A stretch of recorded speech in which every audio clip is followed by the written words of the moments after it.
Good evening, friends and colleagues, ladies and gentlemen. Welcome to the launch event for Institute for Materials Discovery and Design. It is my great pleasure and honor to be the MC for this event. Given that I taught all my classes and gave all my scientific presentations via Zoom in the last 6 months, I believe that I'm well qualified to do this job. It is our sincere wish to give you a stimulating, exciting, and forward-looking 90 minutes, where you will hear from our leadership, our faculty member, and our top students and alumni, how this new institute at UC San Diego will make a difference in the world.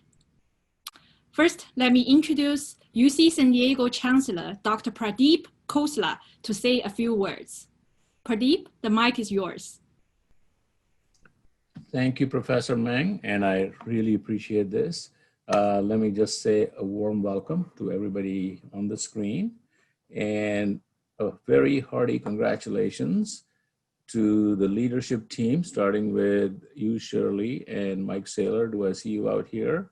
And also the two deans, Al Pisano and Dean Boggs, and obviously my colleague, our Executive Vice Chancellor, Elizabeth Simmons. This is a great day for UC San Diego. You know, ever since I've been here, I know UC San Diego has always been known for interdisciplinary collaborations, and this is yet one more example. But I think what we had lacked, or at least that was my perception, and that was a series of conversations with Sandy and her people, were these several institutes, including Al, when Al joined, several institutes that were cross-functional, cross-department, crossing divisional boundaries, and that were really the enabler of faculty and their ability to do great research. And this Institute for Materials Design and Research is just one example of this, of great collaboration between physical sciences and engineering, which over the last 6 years has become a top 10 school of engineering, surpassing UCLA, if I may say so, and our School of Physical Sciences, which actually was one of the founding schools for Division of Physical Sciences, one of the founding divisions for UC San Diego, has always had great impact and influenced our thinking at UC San Diego. So these two divisions and one school and division collaborating really results into a great outcome like this institute. Now, within this institute also is a more recent success, which is the MERSEC, which is the Materials Research, Science and Engineering Center. You know, when I got here, I wanted to build an ERC because it did not make sense to me that a place like UC San Diego would not have an engineering research center. But let me tell you, a MERSEC is more impactful and even more prestigious. It's more difficult to get. It lasts longer. It could stay forever. And it's clearly indicative of the great partnership that not only the faculty members have built, but the two divisions have built. So I cannot say thank you enough.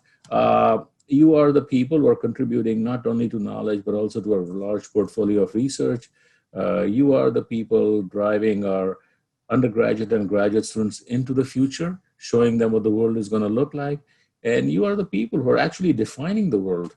So let me just say congratulations one more time. Last time I welcomed and inaugurated something was for Ivan Schuller for his Nano Center, the Nano Electronics Center. And now this is another great opportunity. So congratulations one more time. Go out there, conquer the world, make us more famous, and bring us the credibility and the fame we need. Thank you very much. Thank you, Pradeep. Thank you always for your support. Next, we will welcome the Executive Vice Chancellor of UC San Diego, Dr. Elizabeth Simmons, to share her thoughts with us. Elizabeth, the stage is yours. Thanks very much, Shirley. It is a real pleasure to join you, all of our colleagues and guests, to celebrate the launch of this very exciting new institute at UC San Diego that will have a very long set of very positive impacts, not only on our campus, but on broader challenges across society. Now, as you're all extremely aware, we're living at a time of unprecedented uncertainty and complexity and challenge. And the global pandemic has changed our everyday life. and the barriers that it has raised to the ordinary course of life have really highlighted the need for innovative solutions that will help us adapt to and really create a new normal for the world. So as a joint initiative between the Jacobs School of Engineering and the Division of Physical Sciences, the Institute for Materials Discovery and Design leverages expertise and resources across the entire campus to bring together collaborative multidisciplinary teams that advance the development of functional materials that humanity needs more than ever. If you look at much of the economic growth over the past 100 years, you will find that it's rooted in materials discovery and manipulation, ranging from semiconductor technology to polymers. And novel materials have enabled advanced versions of technologies to be developed, including advanced lasers, fiber optics, magnetic data storage, medical implants and devices, and just many, many other applications that impact us every single day. So the IMDD is going to pave the way for the development of materials that will be critical for breakthrough technologies that will define societal progress in the decades to come, including things like zero and low carbon energy and transportation systems, cost-effective healthcare advances, solutions for natural resource sustainability, and next generation information technologies. And of course, the IMDD extends beyond discovery and characterization all the way to material applications in engineering that translate research findings from the lab to the market. And this essential link is what makes UC San Diego a truly unique community of change makers who tackle some of the toughest challenges before us. So today, I'm just, again, very proud of this entire team from 2 key divisions, but also from other parts of campus. And it'll be very exciting to hear more about the important work happening at the Institute. And I will look forward to seeing positive impacts from the Institute through its innovative and collaborative approach in the years to come. Thank you so much. Thank you, Elizabeth. Thank you for the encouraging words. Next, we will have some remarks from Dean of Physical Sciences, Dr. Steve Boggs. Great, thank you, Shirley. And a special thank you to EVC Simmons and Chancellor Khosla for joining us today and for sharing your remarks. We appreciate your support of this exciting new institute on campus. Hello to everyone zooming in today. I'm Dean of Physical Sciences, Stephen Boggs, and I thank you for your virtual presence. It's thrilling to officially launch the Institute for Materials Discovery and Design. I want to thank Dean Pisano for his shared vision and collegial collaboration. We bring together a powerful partnership between the physical sciences and engineering that positions the university to be the leader in materials science research innovation. Much of the credit for the materialization of this institute goes to chemistry and biochemistry professor Michael Saylor and nanoengineering professor Shirley Meng. These co-directors have worked tirelessly to get the IMDD up and running. Also, the team of faculty and staff from physical sciences, biological sciences, and engineering who are making this institute and its affiliated centers operational. They deserve credit for their efforts as well. Many of the chemistry and physics faculty from the Division of Physical Sciences, like distinguished Professor Ivan Schuler, who will speak shortly, will be active at this institute. And since our division is recognizing its 60th anniversary this year, it seems fitting to celebrate these scientists and their disciplines, especially since they are at the heart of the University of California, San Diego, as it was founded in 1960. As a founding division, we are committed to inclusive excellence in research and teaching by providing the resources and environment for all our community members to thrive. Our divisional priorities support the Chancellor's strategic goals as we focus on student success, growing our faculty ranks, and enabling new research directions. A key objective for us is the student experience, which is why we also launched our Student Success Center following the Jacobs School of Engineering Idea Center model last February. The center, as we call it, supports our undergraduate and graduate students' career preparedness beyond the classroom. A key experience for students to achieve career success is mentorship. This is where faculty, like those who participate in this new institute, are integral. They share their deep passion for understanding our world through their expertise and skill, which they pass along to our future scientists and engineers. The IMDD will expand access to research experiences for students, including those from historically underrepresented communities. It will also provide sustained research opportunities to them, and it will offer resources to focus on diversifying the pool of students studying material science, including incoming transfer students. Our alumni who participate as mentors, as members of our leadership council, and as industry partners are also key stakeholders in our divisional efforts, like this institute, to support our students on their pathways to careers. Research excellence is key to benefiting the scientific leaders of tomorrow. Our reputation at UC San Diego has built over time through the success of our students, our alumni, and the faculty who guide and mentor them along the way. Institutes like the IMDD and the new Materials Research Science and Engineering Center, the IDEA Center, and the Student Success Center demonstrate our commitment to student success and our dedication to research and teaching excellence. Our success also depends on you, our friends, alumni, and industry partners, who play critical roles in helping us fulfill our research and educational missions. We value your experience and insight, and we appreciate your investment of time, talent, and treasure as we move forward from lab to market with materials science innovation. Thank you again for joining us as we usher in this new era of novel interdisciplinary materials science at UC San Diego. Thank you, everyone. Thank you, Steve. I look forward to working closely with you and your faculty. Me too. Next, we will have the Dean of Jacobs School of Engineering, Dr. L. Pisano, who will give the remark now. Okay, Shirley, thank you very, very much. And indeed, I am Al Pisano, Dean of Engineering here at the University of California, San Diego. I want to reiterate some messages others have made. And number one, I really give my heartiest congratulations to the entire IMDD team and express many thanks to all my campus colleagues for their support, especially Chancellor Khosla, Executive Vice Chancellor Simmons, and Dean Boggs.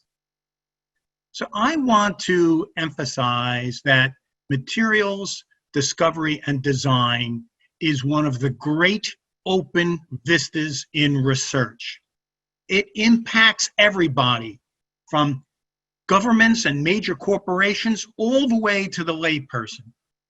I just can't emphasize how important this institute is going to be for the campus, the students, the faculty, and how important its results will be for our San Diego region and our national, as well as the nation and the world.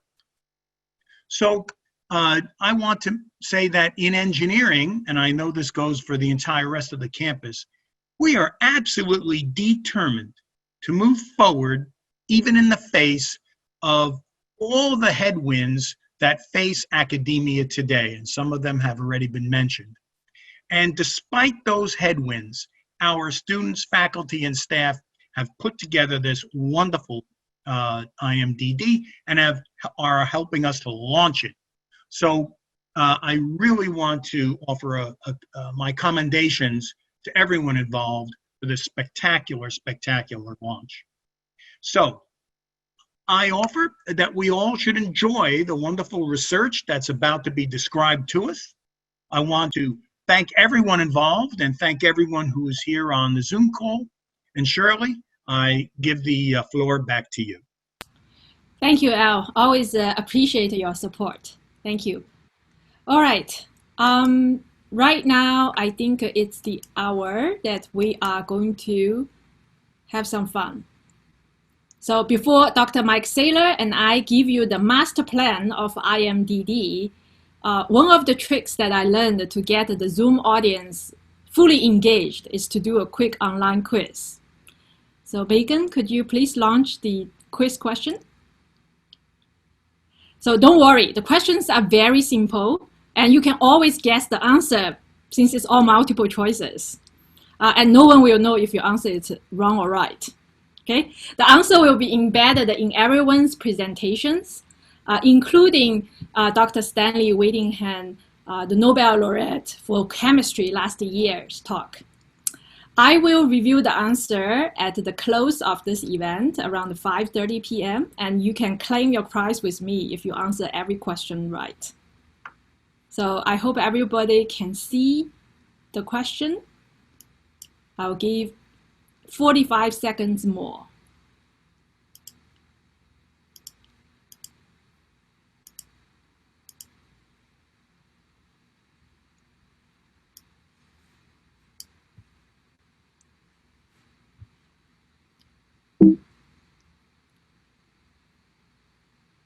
Okay, we have 40% people have responded. I'll wait for 15 seconds more. That's how we managed to engage all the students during the online teaching. This is a very challenging time. However, we have ways to overcome those challenges. And I found personally this tool very, very effective. So please submit your answers to these questions. And those questions are closely related to our mission, why we are setting up the Institute for Materials Discovery and Design.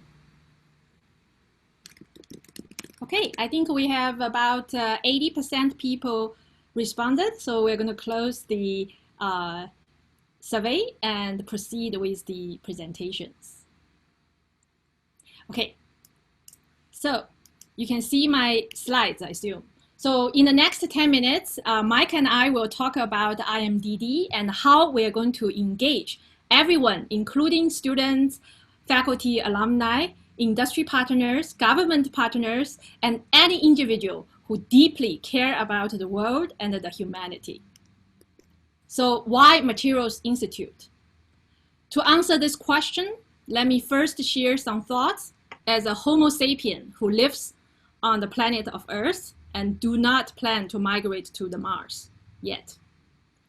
Climate change, public health, and equality in terms of energy, food, and water are the most important challenges humanity faces today.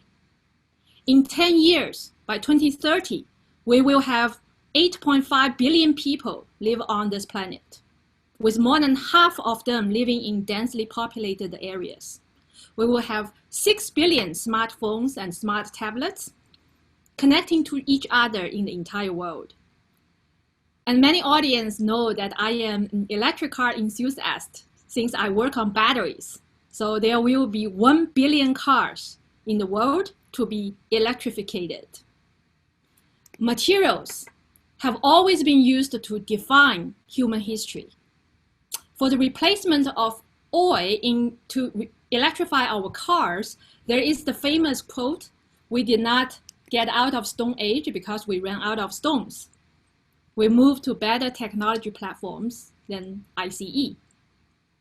Humans have made so many wonderful things with the elements we have in the world in the last few thousand years, as Elizabeth has pointed out just now. Bronze, iron, ceramics, steel, semiconductors based on silicon, all play crucial roles making our planet a better place. For the future, we see that automation, electrification, digitization will happen because our planet has to nurture 8.5 billion people connecting 6 billion phones and 1 billion cars, and still ensure the sustainability of our planet. Therefore, data, energy, and health are the top research priorities for IMDD.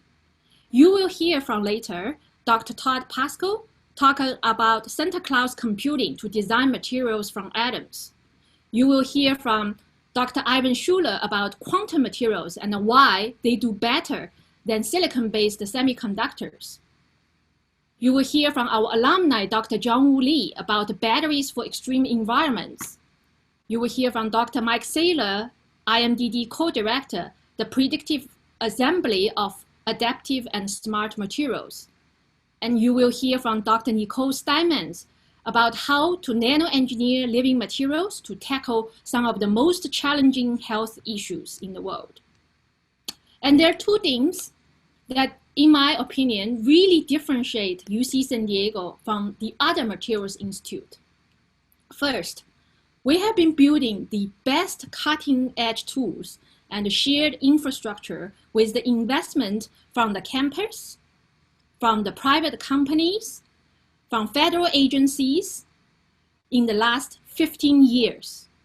Our latest Thermo Fisher Scientific TEM with 0.7 Armstrong resolution is installed and operational during the pandemic, up and running, supporting all the research conducted on this campus. Second, UC San Diego is a young campus, as Steve has pointed out, 60 years old this year. The DNA of entrepreneurship is in our blood. Few of you probably know that UC San Diego has launched close to 800 startups since day one. You can see a very happy engineering dean here in the picture. It is our vision that students of UC San Diego have entrepreneurship as their alternative career pathway beyond the traditional industry versus academic choices. So I look forward to meaningful dialogues and follow-up actions with you, how to get access to the talents, to the ideas, and gets plugged in our innovation ecosystem. Our first very big win of IMDD is the National Science Foundation funded Materials Research Science and Engineering Center, MERSEC Center. Now, I will pass the mic to Dr. Mike Saylor, who will dive into the details of the MERSEC research. So it's great to be here, and Shirley, thanks for the lead-in, and also really thanks very much to the university's leadership who are on the call here with us. And really, it wouldn't be without them that we didn't get as far as we did with this. Basically what I'm going to do just in the next couple of minutes that I've got is to kind of give you a little bit of an insight into what is a MERSEC and who's involved in it, and what we plan to do and how we plan to take this forward. First off, a MERSEC, as we kind of call it that, the Materials Research Science and Engineering Center, is a major center funded by the National Science Foundation. And it actually has embedded in it right now, the UC San Diego MERSEC, a number of faculty that are part of the IMDD. I should point out that the IMDD, the Institute for Materials Design and Discovery, is much larger than just this MERSEC. It's over 100 faculty total, and just a small subset of those faculty kind of teamed together to go ahead and put this MERSEC together.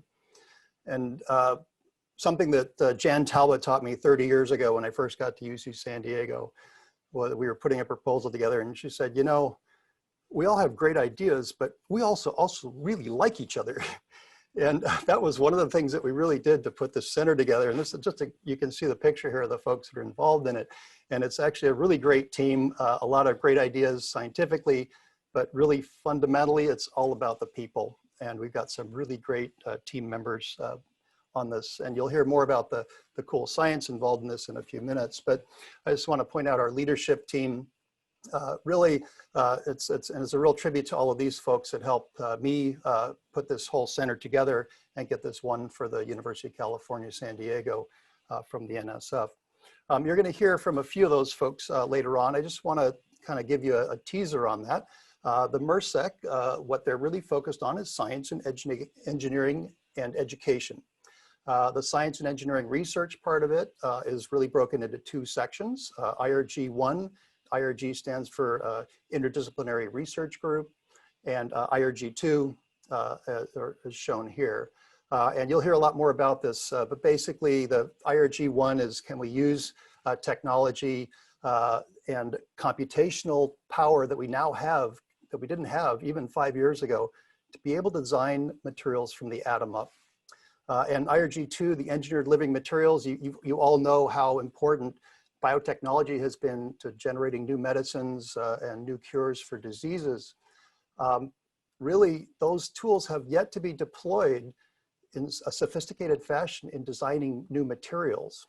And so we're really trying to port that concept into the materials science community. You'll hear a lot more about that from Nicole in a few minutes. A couple of centers that we, or sub-centers that we put inside the MRSEC are basically facilities that support this research activity and are available to our broader community as well. One is, we call it the Engineered Living Materials Foundry.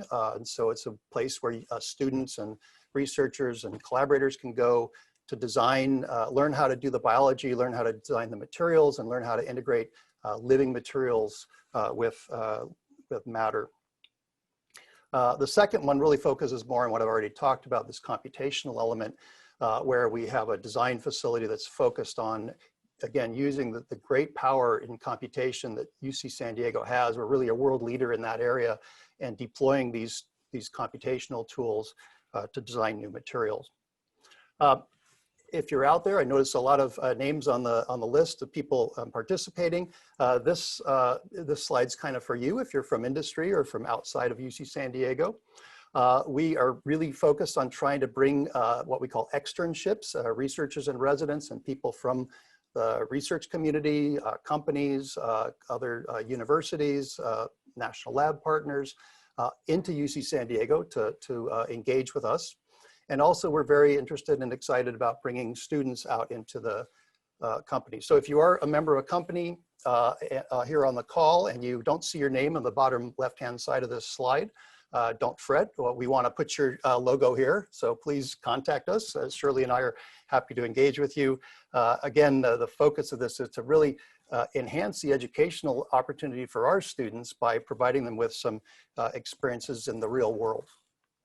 And to do that, we've also got a lot of emphasis on education of students. And I'm just going to give a quick teaser on that. We're hosting a number of research workshops each summer that are focused on bringing students and faculty and collaborators into our fold and teaching them about the materials research that we do. It's driven by the research that's focused on the MRSEC, but it provides an opportunity for a large cross-section all the way from high school students to industrial academic researchers to come visit. It's a very hands-on program, and it's designed really basically to have people learn how to get their hands on the materials and learn how to use the techniques and deploy them. So with that, I pass it back off to Shirley. Thank you very much for giving me the opportunity. Thank you, Mike. I think this is great introduction for MRSEC, and then we look forward to adding more logos to the second last slide. Now, it is my great honor and a pleasure to introduce Dr. Stanly Whittingham, who will give our keynote address for the Institute of Materials of Discovery and Design. Dr. Whittingham received the Nobel Prize in Chemistry in 2019, last year, and the quotation for his award is one of the 3 inventors for lithium-ion batteries, which I think Stan is going to tell us his journey from materials research to Nobel Prize. Stan, the microphone is yours now. Okay, thank you, Shirley. Can you hear me okay? Yes, we can. Good. So I'd first like to congratulate Shirley and Mike on getting this MRSEC award and for setting up the Institute. I think you all recognize Shirley's car there, a nice clean car. What I would like to do is just give you a little bit of history about why materials are so important. So, as you heard a little bit a few minutes ago, much of the most exciting research is at the interface of disciplines, and materials is a particularly glowing example of interdisciplinarity. Science knows no boundaries.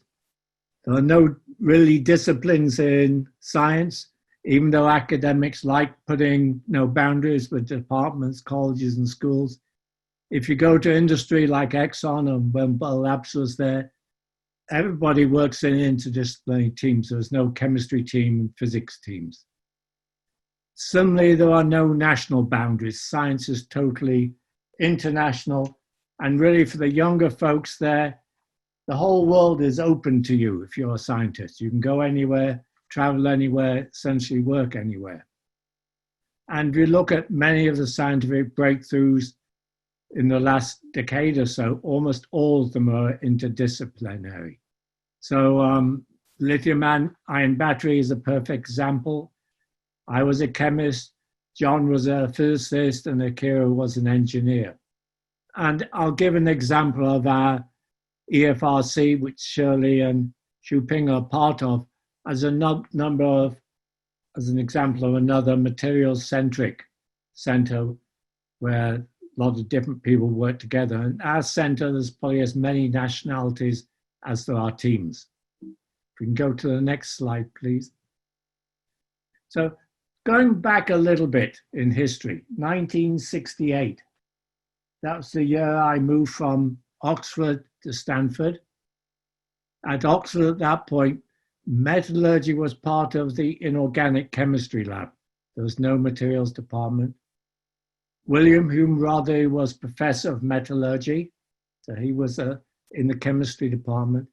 Crystallography was part of the inorganic chemistry lab. And probably most importantly, solid state chemistry was a key part of inorganic chemistry. And this was made very clear by J.S. Anderson, who was a solid state chemist. He was head for 12 years. And then when he retired, they selected John Goodenough because they wanted another solids man. And John is a solid state physicist. So you see how open the university was willing to be to keep solids there. And solid state being in chemistry departments was quite common in Britain, Germany, and France in particular. Now switching from England to California, at Stanford, there was no solids research in the chemistry department.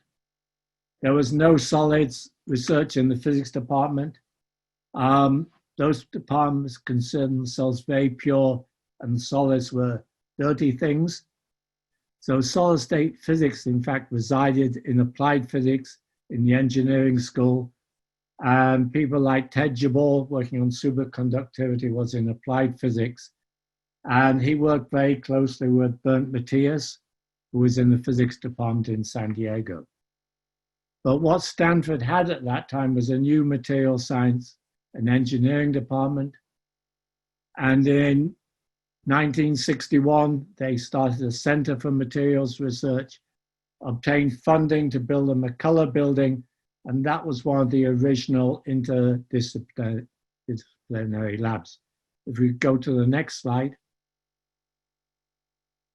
So let me describe my own experience. I took a chemistry BA degree at Oxford. I had Hume Rotherham for my metallurgy lectures.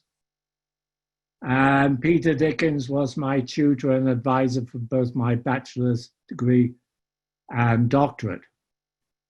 And in the bachelor's degree at Oxford in chemistry, it's a 4-year degree. Your 4th year is full-time research. And my research was funded by the United States Air Force Office of Scientific Research based in the US Embassy in London. And I was looking at recombination of oxygen atoms on potential nose cone materials. And I'll get back to why that's important in a minute. I then moved to Stanford University and I joined Bob Huggins's group, which was on material science and engineering, and he ran the Center for Materials Research. So as a solid state chemist, one had to join a materials activity in the US. So I came in January and I started ionic motion in solids, which is an exciting period because the Ford Motor Company had just discovered beta alumina, where the ions moved as fast as in liquids. About 2 months after I went to Stanford, Bob Huggins went to the Pentagon in Washington to lead the entire Department of Defense materials programs that included the IDLs. And he was there for 2 years, and I basically took over his group for that 2-year period. A super opportunity, which fortunately I could take advantage of. So what we did was, in fact, measure the ionic conductivity of these beta aluminum materials. And because the ions move so fast, the electrodes had to be mixed conductors. So they had to have ions moving in them and electrons. That really got the whole idea of mixed conductors going and got us working really at the first steps of lithium-ion batteries. And for that, I got the Electrochemical Society Young Author Award in 1971. And for a youngster my age, not having been to Texas where the award was given, it was a black tie dinner. And Norman Hackerman was president of the society. He had a lot of clout. So for the banquet reception, he brought in the Texas Rangers on their horses to ride around the outside of the pool. So exciting times. Let's move on to the next slide. So a date that all you materials folks should bless and remember is October the 4th, 1957. That's when the space race began. That's when the Russians sent up the Sputnik, and the US government decided they had to catch up and pass them. So 3 years later, the Department of Defense, ARPA, formed the interdisciplinary labs, the IDLs. There were 3 initially in 1960. So these labs were formed the same year as your campus was born. 12 years later, it was decided that no, there's a lot of fundamental research and maybe DOD wasn't the right place. So these labs moved to NSF and became the Materials Research Labs, the MRLs. And then in 1994, the MRLs became MRSECs. And I want to congratulate you all on getting a MRSEC this year in 2020. So this is 60 years since the first materials labs were formed. I want to just show you a few of the successes of materials. If we can go to the next slide.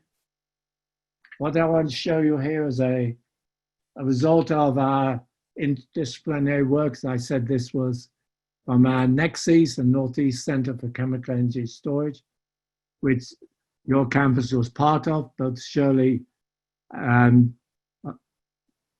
Professor Ong. So he was the theorist, Shirley was the experimentalist. And one of the things we were doing was trying to understand why certain materials were very good at being battery electrodes and understand all the reactions involved in that. One thing we did in the first 5 years was understand why lithium iron phosphate was a very high rate material, even though it was an electronic insulator. But this material was low energy density. So we decided in our second 4-year period to actually see whether we could put 2 lithium ions into a material without destroying that material. So intercalate 2 lithium ions into the structure.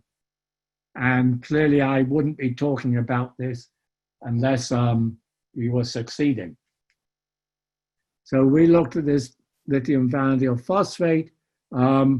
After many, many years of trying to make it, we succeeded. We published the results, I think, in late 2018. And we're fortunate to get the one mention of a EFRC in the President's Science and Technology highlights. And the Undersecretary for Energy came to the EFRC meeting in DC and gave 2 of our students what they call the 10 at 10 award. So that was in July 2019. One of those students was in my group, and the other student represented there was in Claire Gray's group from Cambridge. But there were students from San Diego, Berkeley, a number of the other campuses also involved. So this is one of the interdisciplinary activities that materials can spin off. let's go to the next slide. And if you look at, depending on how you want to define materials, materials research has won many Nobel Prizes. You know, graphene, the fullerenes, conductive polymers, emitting diodes, the blue ones, lithium-ion battery. And then you can take maybe half a dozen techniques, which are all techniques for studying materials, including cryogenic TEM. But that 3 messages we gave, and this was John, Akira, and myself at the banquet, to emphasize that science is interdisciplinary, science is international, and in particular, we owe the next generation, our children and grandchildren. So we do science, not for the money normally, but because we enjoy doing it. But we owe the next generation. We've had our enjoyment. Now we have to do our duty and really help solve some of the world's problems. If we go to the next slide, please. So we can solve some of the world's problems, including climate change, and materials can really help humanity. So I've just shown you a few examples here. If you look at all the challenges facing humanity, it's energy, water, food, and health, and they're all interrelated. You can't solve one without solving the others. So now is the time for green energy. And whether it's solar, wind, hydro, they need combined with some sort of storage. And clearly I'm a little biased towards batteries. And over here you see this is a 30 megawatt hour lithium-ion battery in West Virginia. This pales compared with the, I think, 240 megawatt hour system in San Diego these days. And I'm very happy to say, no, California and New York are taking the lead, both on green vehicles, on green electricity, and because we need the political will to make these things happen. They won't happen by themselves. And I'll show you a few examples of electric vehicles here. Here are 2 vehicles that the British ambassador took to Stockholm. Britain is very much behind EVs and are in fact banning IC engines in the not too distant future. So this is a Jaguar, this is a London taxi. This is a 2-seater car that my wife and I rented in Bermuda a year ago. And here are 2 trucks, a garbage truck and a 16-wheeler, which are all electric, being built and tested in Washington State. If you look at the situation with water, we're going to have to do desalinization, and we're going to have to reuse the water, not throw it away. And I put this example of the astronauts on the space shuttle. We in fact talked to them from Stockholm because they were at that time just installed lithium-ion batteries in the place of nickel metal hydride batteries.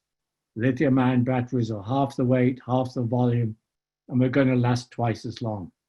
But essentially everything on the space station is reused. The technology is there, we just have to make it practical for use on Earth. And a big area of interest these days is green hydrogen production. If we want to have trucks going long distances, probably the only realistic way is to use hydrogen produced in a green manner plus storage. And I think you folks are working on health, and clearly in that area, the biomaterials and sensors are 2 key areas amongst others. And MRSEX and your IMDD are the ideal approach to research. We get all the different disciplines working together, we get students moving between the groups, learning the different languages between chemistry, physics, engineering, and medicine, and gives them great opportunities in the future. Let me just move to my last slide. And I just want to give advice to the next generation of scientists, particularly those in beautiful La Jolla. Now, don't stay in your lab all the time. Now, enjoy yourself. enjoy the excitement of experiments and theory when they work. There's plenty of challenges when they don't work. And there's really a lot of excitement at solving challenges. And don't do it for the money. You're not going to necessarily get rich doing science, but it's a really exciting area. And you need to take risks. If there's nothing ventured, there's going to be nothing gained. So be willing to take risks. You're going to make some mistakes, but in the end, that doesn't matter. What you really need are smart ideas. Don't go down the old track. Do something different. Think out of the box. And finally, remember Einstein. Remember, he said, imagination is more important than knowledge. Knowledge is limited. Imagination encircles the world. This couldn't be even more true than today. You've got all your computers, you've got your Google, you can look up the knowledge, but use the imagination. So I'll stop there. Thank you very much. Thank you, Stan, for the very inspiring comments, particularly for our young generation of scientists. Thank you so much. Thank you. So next, we are going to start a series of 4 mini TED-style talks by our faculty and alumni. The first speaker is Dr. Todd Pascal, who is an assistant professor of nanoengineering, and he will talk to us about computational material science. Todd, the mic is yours. Thank you, Shirley, and thanks to everyone for showing up today. My name is Todd Pascal, and I especially want to thank Shirley for putting me right after the Nobel Prize winning talk. That's no pressure at all. Thank you, everyone, for being here again. I will talk today about IRG-1, which is a part of the MERSEC, that is being co-led by myself and Andrea Tao. And we have labeled IRG-1 Predictive Assembly. And we were having this meeting, and Andrea says, you know what would be really nice? What if we could make any material that we ever wanted? Kind of like Santa Claus. So if we were good for the year, maybe we can submit our wish to this Santa Claus machine, this hypothetical machine, and then out will spit any material that we are interested in. So for instance, if we wanted a material to do heterogeneous catalysis, we can design that from the atom up. If we wanted a material to do efficient water desalination, we can design that from the atom up. And so the grand vision of IRG-1 says, what if we had no constraints? What if we could figure out everything there is to know about the small building blocks that comprises these macroscopic materials? And if we could figure out all of these interactions, what we call energy landscapes, and all of these free energy profiles of these materials, then we can just let them self-assemble. We can throw them all together and let nature take over. And so in the same way that one would pray to Santa and get maybe a water desalination membrane, what if we can pray to a computer, or maybe not pray, but program a computer to tell us exactly what the individual interactions for nanoscale objects are, and out would pop our nanoscale membrane, or membrane in particular. So what we will accomplish here is that we're going to sort of have nanocomponents which are going to have complex shapes and chemistries that are going to range from soft materials to hard materials. And we're going to come up with new strategies to connect these materials, these building blocks together using theory. And the base of our IRG is we're going to have a computationally designed way of putting materials together from the ground up. These materials, give you some example as to what sort of materials we're thinking of, will range all the way from something like a plasmonic metamaterial, which may sort of change its individual molecular orientation upon absorption of light, to, for instance, create holographic display, all the way up to specific bindings, such as porous protein lattices that you can sort of put together in order to enable catalysis. And what the basis of IRG-1 is, we're going to come up with these design rules. So what are the specific parts, what are the specific chemistries that we need to decorate our proteins, for instance, or to attach to our metamaterials? What are the specific chemistries to do that so that they come together, self-assemble in very specific ways? To do this, of course, as we heard before, requires an interdisciplinary team.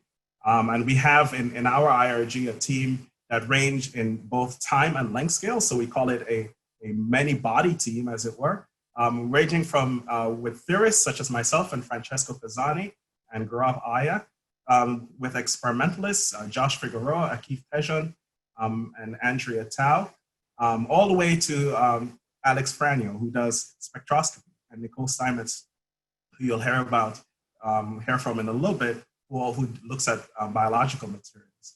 And so we span the range, not just in sort of age, but also from length scale. So I predominantly look at electrons and the behavior of electrons, all the way up from sort of electrons to nanoscale objects, which is the forte of Andrea. And so we have an incredible team of relatively young PIs who are involved in this interdisciplinary work. The students, again, are the most important part of this. They're young, they're energetic, they're not yet jaded, and they're ready to work at any given moment. Our MERSEC is generally set up so that each student has 3 advisors that will span the range in our particular MERSEC, going from theorists to experimentalists to characterization folks. And we are really, really just super excited about the possibilities here. And again, I want to underscore that the possibilities here is based on this predictive models. We're going to use the computer and the supercomputing center in particular at UCSD to come up with design rules for creating new materials that is going to, we're going to validate these new materials. And then these predictive models are also going to give us new experimental conditions that we could try to make even more interesting materials, which then of course feeds back into the predictive models. So at the core of this is this idea of using computation to guide research. And so we go all the way from calculations that involve some like real-time time-dependent density functional theory, of course, which was developed at UC San Diego, all the way up to coarse-grained molecular dynamics type simulations. And in particular, we'd be interested in, at the beginning, in looking at 2 different types of systems. One, these metal nanocrystals that we talked about before, and these genetically modified proteins. So this was one of the 10 big ideas. This harnessing the data revolution, as we call it, was one of the 10 big ideas of NSF put out. And the NSF 2026 Idea Machine, the grand prize, was given to emergence complexity from the bottom up. And so UC San Diego is going to be well positioned to lead the future, or to shape the future, to create the future of new, well-controlled energy, well-controlled materials in general, to satisfy some of our biggest challenge, including energy and water. So I want to leave you with this final slide. What we're doing here fundamentally is using theory to tell us about the energy landscape of these small building blocks. And we're going to put these, we're going to decorate these building blocks in very defined ways in order to create materials that have very specific characteristics. And so we're going to do fundamental material science research here to generate new emergent, new materials with emergent physics, leveraging the computational tools and the big data science revolution that is now at the forefront just about all real impactful science discoveries. With that, I thank you. I'll pass the mic back to Shirley. Thank you, Todd. This is very exciting. I hope that the Santa Claus computing will be built very soon. So next, we will have Dr. Nicole Steinmetz, who will sharing with us how nanoengineering gone #viral. So Nicole, the stage is yours. All right. Well, first off, thank you for having me here and giving an opportunity to share some of the work we do. Yeah, congratulations to Shirley and Mike and everybody involved in this effort. So we are living in a global pandemic, and I'm sure a lot of us are thinking about viruses every day now. I think about viruses every day, whether there's a pandemic or not. But I don't think of viruses as pathogens or infectious agents. When I think of viruses, I actually see them as tools, as a platform technology that we can engineer to impart new functionalities targeting human health as well as plant health. And in particular, our research is focused on the development of plant virus-based nanotechnologies. So you're seeing a picture of plants here. We're using plants as a way to produce nanotechnology. So we literally harvest these nanoparticles from plants. Just a quick conflict of interest statement with Mosaic AI. So what you're looking at here is a plant virus nanoparticle, the cowpea mosaic virus. It measures 30 nanometer in size. So per definition, from a materials point of view, these are nanoparticles, and we produce them in black-eyed peas. Plant virus nanoparticles is a highly scalable nanotechnology. We can grow them in plants. If you need more product, you set up more plants. Mammalian viruses are already used in clinical trials as well as in therapies, but the plant virus nanotechnology platform offers another layer of safety because plant viruses are non-infectious towards mammals. We have a highly stable platform. These nanoparticles evolved to survive harsh conditions in the environment. So we don't need refrigeration or cold chain to distribute a therapeutic globally. And as with any other nanotechnology, we have a highly modular platform. So we can tailor and design these technologies for various applications, targeting molecular imaging applications to overcome biopsies and have an imaging tool to aid risk stratification, for drug delivery to reduce toxic side effects and increase efficacy, applying the concept of nanomedicine to agriculture and the development of immunotherapies and vaccines. And I want to just show you one example here where we've engineered plant viruses and apply them to fire up the immune system for the treatment of cancer. And we demonstrated that this works in mouse models as well as in canine patients, which I will show you in a second. The principle here, or the idea, is actually a very simple one. A plant virus is non-infectious towards mammals. However, a plant virus is being recognized by the immune system as a foreign object. So what we've done is we position the plant virus directly into a primary tumor. What happens then is immune cells will rush towards this tumor because they are fooled into thinking there's a viral infection, yet there's not. As the immune cells rush to the tumor, they start fighting the tumor cells, and they launch a systemic response, a systemic anti-tumor response against the tumor. So we've demonstrated we can treat melanoma, breast cancer, ovarian cancer, brain cancer, colon cancer. We've now translated this in the treatment of canine patients. So somebody's pet diagnosed with melanoma or sarcoma. We're seeing one of our patients here, Paige. She came in with a 5 centimeter large tumor, was treated using a combination of radiation and the plant virus nanotechnology. Typical treatment is radiation only, and we don't withhold the standard of care because this is somebody's pet. Now, with the standard of care, these dogs live about another six months, maybe 9 months. With our combination treatment, we had one animal staying alive 3 years post-treatment. Many of the animals were alive 10 months post-treatment. So this is a therapy that really works, and we are eager to translate this from the lab setting into clinical applications. Now, with COVID-19 affecting all of us, we've also repurposed this technology to develop a COVID-19 vaccine candidate. And we've teamed up with John Pokorski, who you will also hear about later. He's the co-lead together with me for IRG2.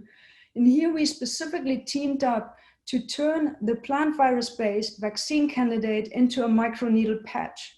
And this is only possible because we have this plant virus-based nanoparticle that's so stable and can be easily manufactured and combined with polymer science and hot melt extrusion technologies to make essentially a plastic that we can form into a microneedle patch that does not require cold chain, so it can be easily shipped around the world without needing refrigeration.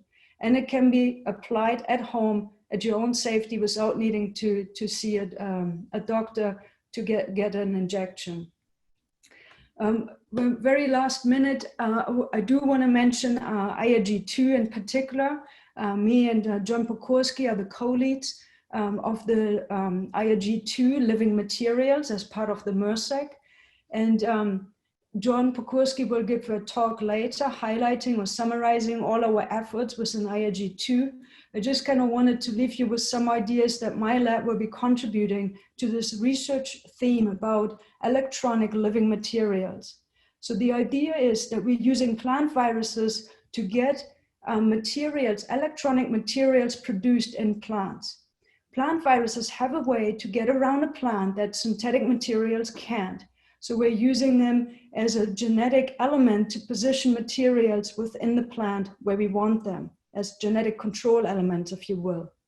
And the questions that we want to ask is, can we harvest electronic materials or energy directly from plants? Can we integrate electronics with plants to enhance our yields, so for food security? And lastly, can we utilize these plant cyborgs for bioremediation or biosensing? And with this, again, a big congratulations to Shirley and the team, and thanks for having me here to help participate and celebrate in this event. Thank you. Thanks, Nico. Yeah, it's really exciting. I think the plant viruses based vaccine package. We look forward to seeing it in the market. The next, we will have the pleasure of having our distinguished professor, Dr. Ivan Schuler from the physics department, and he will be discussing a very important topic, quantum materials, with us. Ivan, the screen is yours now. Okay, thank you very much. It's a real pleasure to be here. I would like to congratulate IMDD, and I would like to congratulate Shirley and Mike. This is certainly a very important development. I feel honored that you guys asked me to be here to talk to you. I will tell you about materials, and I would like to leave you from the very beginning with a message. The basic research is important, and that's what leads to transformative technology. But I will tell you some more about quantum materials. Now, I was thinking about this, how should I do this? And I came to the conclusion that the best thing to do is to tell you from the past to the future and to give you a personal perspective. My forays or so involvement in materials started when I discovered that there is a material such as gold. It's this beautiful material. It looks very nice. It's very shiny. It never rusts. And I was introduced to this material by a material scientist who happens to be my father. My father, Francisco, told me first about this. And there I am next to him. And he was trying to convince me that we should work in this. Now, I learned about all kinds of things from him, about material strength, about melting, about electroplating, about all kinds of things from this material scientist. Today he would not be called a material scientist. Today you would call him a jeweler, and this is something that he made when when he got the citizenship in the US. Now I was rather rebellious at the time, as you can see me already when I was 2 years old, and I didn't quite want to do what my father told me until I discovered that there is such a thing that you can make out of this, which is wires. And if you make a wire out of gold, then here it is the electrical resistance of wire as a function of temperature. You see it's a very smooth kind of barely changing curve. And it's not very interesting, but it can conduct electricity. And that fascinated me already from childhood. Now, which brings me to my first granddaughter. And here it is my first granddaughter, because electricity, you cannot quite do it simply by having a conductor.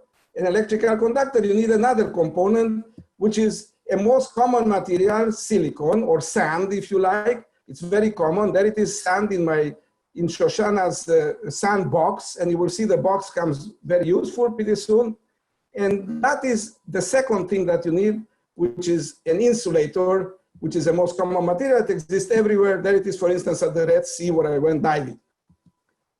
Now here it is silicon. There it is the resistance of silicon as a function of temperature is also a smooth curve, but it changes much more than gold.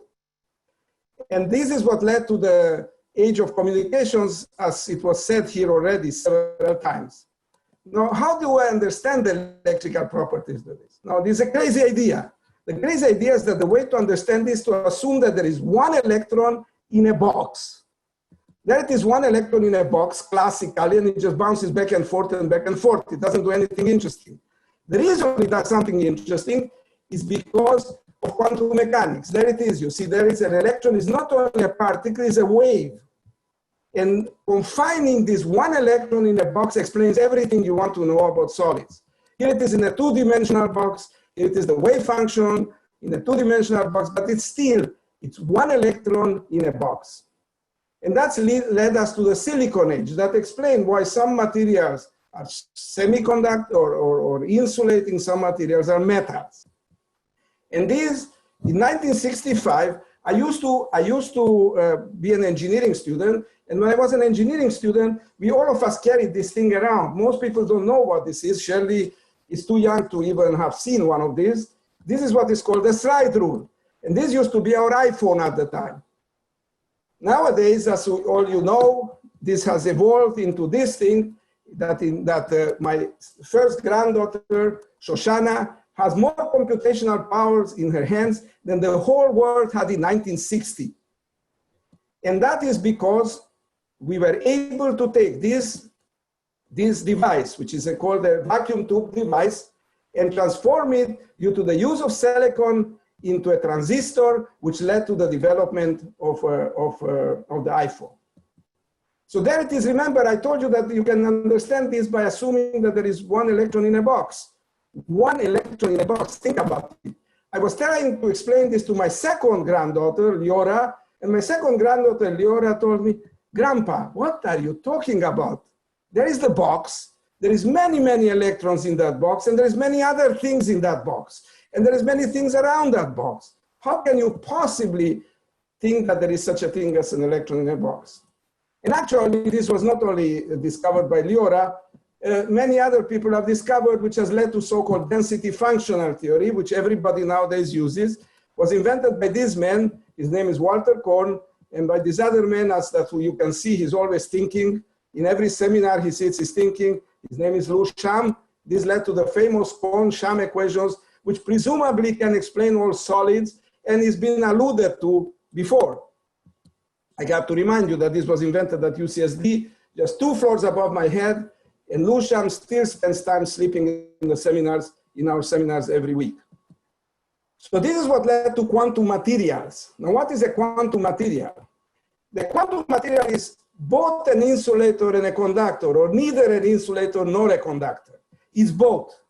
So here it is one particular quantum material, which when it is hot, it is a conductor. When it is cold, it's an insulator. And there it is, the electrical property of this material, this quantum material, which happens to be vanadium oxide. Not all quantum materials vanadium oxide, but this is one of them that we work on. And there it is, the resistance, and you can see at high temperature, it's a metal, at low temperature, it's an insulator, and this is what is called a quantum material. And believe it or not, we still cannot explain this, and we still are fighting how come this can happen. And one electron in a box does not explain it. So this has led to technological revolutions. It's already had led to programmable metamaterials, has already led to functional optoelectronics, has led to unique sensing, to non-volatile memories. I will tell you about something that we're working on now, neuromorphic computing. So you look at this picture, and I don't have to tell you anything about this picture. Your brain immediately realizes what this picture about is. This is a picture about Delilah Schuller and her family, her daddy and her mommy. Okay, and I didn't have to tell you this. Somehow her brain was able to do this. So this is described actually quite in detail at this website. But let me just tell you that we're working nowadays on a machine that works like the brain. And so we're trying to develop using quantum materials for neuromorphic computing and artificial intelligence. And now I will, just like my father left me his business in material science, I'm going to leave it to Shoshana. who is going to develop this material science and eventually will lead to something. I can tell you, I don't know what it is going to lead to, but I can tell you that surprises are coming. So thank you. Thank you, Ivan. This is extremely stimulating, and I look forward to meeting with Shoshana in person. Okay, so now this leads to the fourth TED-style talk, and it's my great pleasure to introduce Dr. Jung-Woo Lee, who graduated from UC San Diego with her PhD, and now she's the CTO of her startup company, South 8 Technologies. So Jung-Woo, please go ahead. All right, everyone, awesome. Thanks for attention. Thank you, Shirley, for inviting me to speak with such enlightening company. I have the privilege of being the non-professor here talking to you all. But I just sort of want to share with you sort of what we're doing at South 8 Technologies, where we develop and commercialize liquefied gas electrolytes for next generation lithium metal batteries. And we did spin out based on fundamental research conducted here at UC San Diego. And we really tried to embody this ethos that the discovery and characterization of new advanced materials that can integrate into the existing infrastructure will drive a clean energy future. Now, standing on the shoulders of giants such as Stan Whittingham, we all know how lithium-ion batteries have transformed our technological landscape. So, but looking towards the future of energy storage, we always have this continuing desire to develop more advanced devices, you know, high voltage cathodes, silicon anodes, lithium metal anodes, et cetera, et cetera, et cetera. But the key bottleneck in this whole transition has always been the development of an electrolyte, which is the medium in which everything moves around inside. And in cartoon version, all of your current lithium-ion batteries use this liquid-based electrolyte. It's the toxic flammable chemical component used in the battery. We've pretty much explored to death sort of all the ways we can manipulate these compounds. In the past 20 years, there have been a significant effort to replace this liquid with a solid material, which is a somewhat intuitive thing we call conceptualize. We at South 8 got a little bit weird in that we are the first to work in this new material space that we're calling liquefied gases. These are materials you traditionally think of as a gas at standard conditions, but we're able to process them into a liquid under their own vapor pressure and use that inside of a battery. This process is analogous to something like the propane tank used in a barbecue grill. When you release it to use for cooking, it is in its gaseous state, but stored inside that tank, it is a liquid. So we've developed a wide range of electrolyte formulations that, due to the intrinsic properties of these new kinds of materials, have shown really interesting and promising performance. And just to sort of summarize vaguely sort of what those value propositions can be, we at South 8 have a technical pathway towards enabling a battery up to 450 watt-hours per kilogram using things like thick high voltage cathode and a lithium metal anode. We have improved safety where our battery does not go into those dangerous thermal one-way reactions. And we have ultra wide temperature operation from -80°C to +60°C. And for us American students who are not super familiar with Celsius, that is as hot as Death Valley down to as cold as Mars. In addition, unlike a lot of like emerging chemistries out there, our electrolyte is fully compatible with the conventional materials used today and scalable manufacturing techniques, allowing us for facile integration into the current supply chain, minimizing barriers to entry. So a lot of these interesting properties is due to the fact that we're using these base solvents that have a really wide voltage stability window, which means we have the flexibility to explore performance on a whole host of different materials. Here, as a broad overview, I can demonstrate sort of two things here. One is our low temperature performance and our compatibility with various cathode materials, things such as your standard NMCs to more experimental HE5050, which is a lithium excess material, in addition to a high voltage LNMO up to 5 volts. We've tested these materials down to -80°C, and since our bulk material properties or electrolyte are still quite high at that point, we're clearly limited by the electrode kinetics, which is something we don't always see in other systems. So something like LNMO here, we see retains significantly higher capacity, up to 60% of its capacity at this temperature, unlike the other layered structures. And that's likely due to that nice spin-off structure allowing for facile mobility of those ions, which is just a cool thing to think about. On the anode side of things, here's some work we published with Professor Shirley Meng, highlighting the superior lithium metal performance using these liquefied gas systems relative to either a standard ether or carbonate-based liquid electrolyte out there.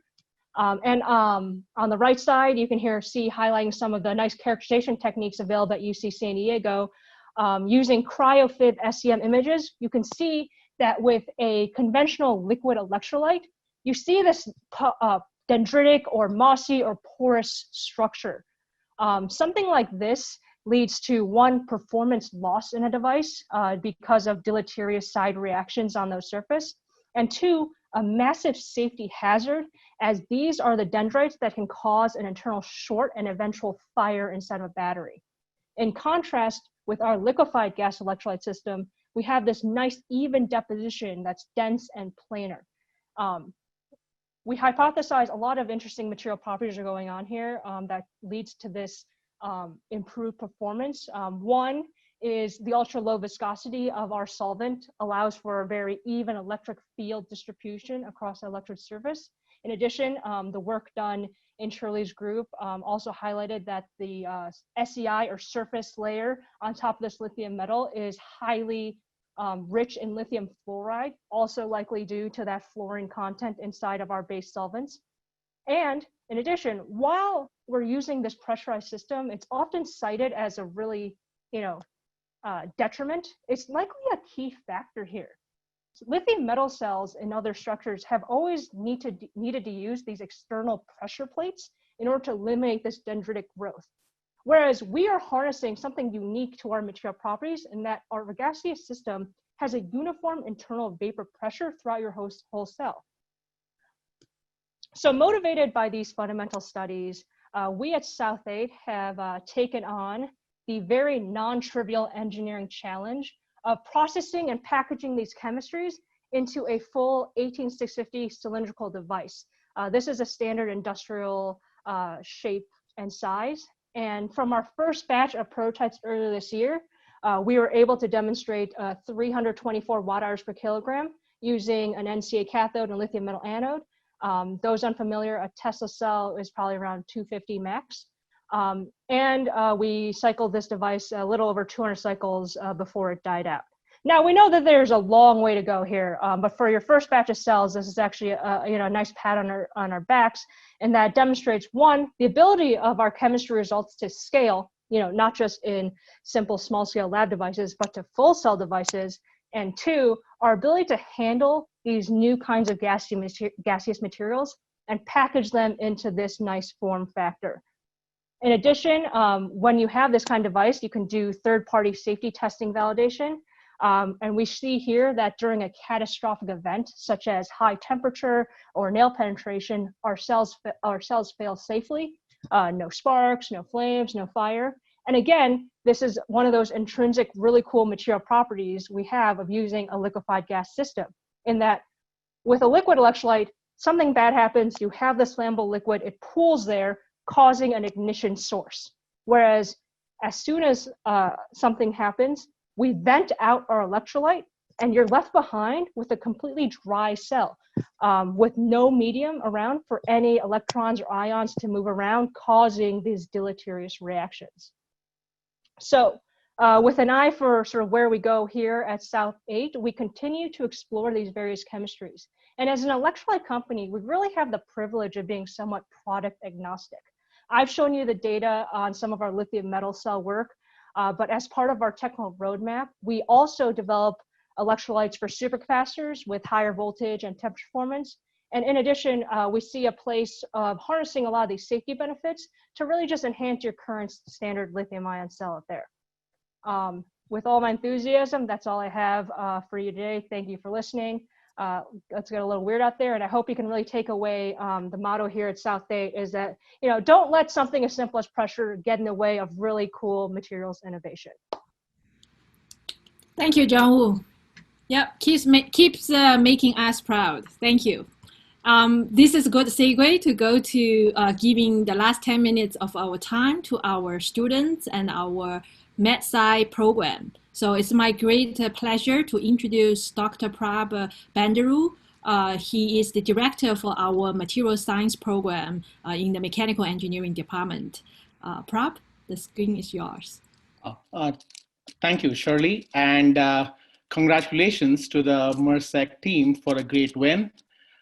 This win, I hope, brings the material science people working around the campus together, and this would be a nice catalyst. I really hope for that, and it's definitely going in that direction. Again, as Shirley mentioned, I'm the director of the material science program that is presently being administered by the mechanical engineering department. And the purpose of the program is essentially, to get students together and give a common vocabulary in some sense. Because, as we all know, as a lot of scientists know, a lot of science is vocabulary, right? And by having students take common classes in their first year, there's a sense of vocabulary as well as a sense of camaraderie that is developed, and that is very, very good. And again, the material science program is comprised of around 100 faculty from the sciences and the engineering, and approximately 200 graduate students spread across the campus. And again, we all recognize that institutes and centers are, for the students, of the students, and I think it would be a good idea to hear how encouraged the students are by bringing centers such as these to the campus. So hopefully this will segue to, what we think that the students actually, we'll hear what the students think, right? Thank you. Thank you, Prav. Yeah, I think now we're going to play some video vignette that we took from the students. Yeah, I want to take this opportunity for all these students of the MedSci program come up and volunteered their time to do this video vignette, and very, very encouraging for the professors to hear directly from the students.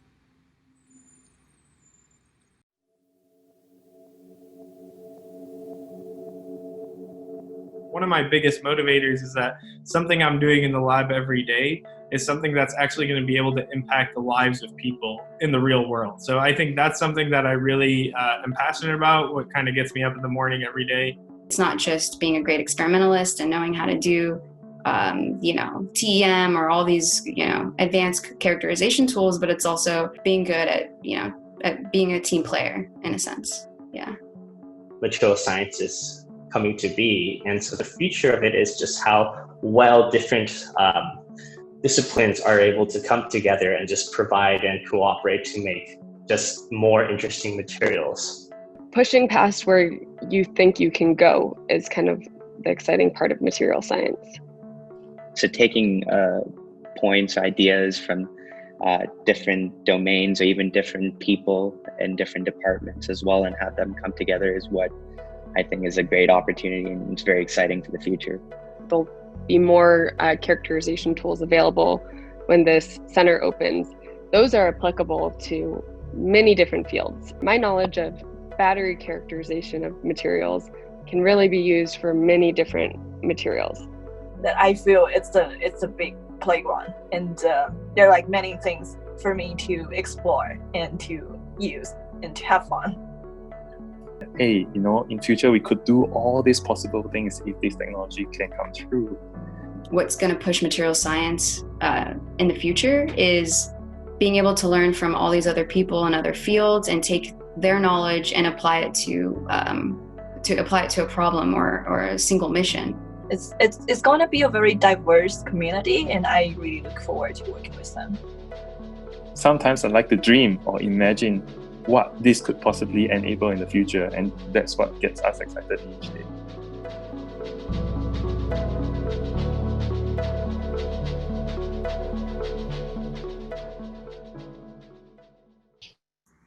Thank you, Megan. I think this is really nice to see what our students think of our initiative. So I guess Megan can release the answer for the question, the 3 questions, while we'll have Dr. Saylor prepare for the closing mark. The red highlights are the correct answer. We have a billion car by 2030. And I think the second question, maybe Mike can take over since. Well, the second question was actually the first nanotherapeutic was actually already approved for use back in 1995. Nanoparticle containing doxorubicin called Doxil. What's our third one? Yeah, the third one, I will say actually the correct answer should be 800. I don't know why the 300 is highlighted, but 765 is the actual number. So I was just hoping by end of 2020, we will reach 800 startups. Anyway, I hope everybody enjoyed it because only the last question, I think, maybe the highlight is the most answer is 50%. So UCSD actually, we need to make ourselves better known. We are like the MIT in the West Coast. Actually, 800 in 60 years is a very, very impressive record for startup companies. Okay, Mike, the microphone will be yours to conclude. Yeah, so I just wanted to first thank everybody who came on and thank you all for staying.